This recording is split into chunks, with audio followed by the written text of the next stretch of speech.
Agarwal रसवंती hotel and cold ड्रिंकचा परवाना हा रद्द करण्यात आलेला आहे। नाश्त्यात पालीचं मुंडकं सापडलं होतं आणि त्यामुळे ही कारवाई करण्यात आलेली आहे। अकोल्यातील अन्न आणि औषध प्रशासनानं याची दखल घेतलेली आहे। जय महाराष्ट्रानं या संदर्भातली बातमी दाखवली होती आणि जय महाराष्ट्रानं ही बातमी दाखवल्यानंतर लगेच त्याचा परिणाम दिसून आलेला आहे आणि अखेर अकोल्यातल्या या हॉटेलचं लायसन्स रद्द झालंय।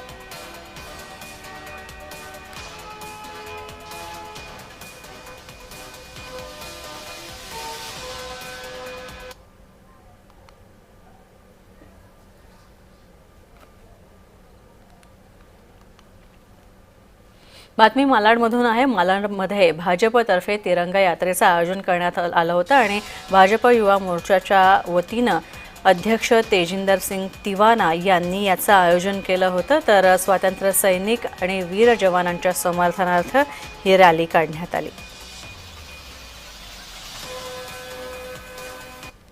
मालाडमध्ये आज आमचे मुंबईचे युवा मोर्चाचे अध्यक्ष आमचे नेते तेजिंदर सिंग तिवाना यांच्या वतीने आज या मालाडच्या परिसरामध्ये या भव्य तिरंगा यात्रेचं आयोजन करण्यात आलं होतं।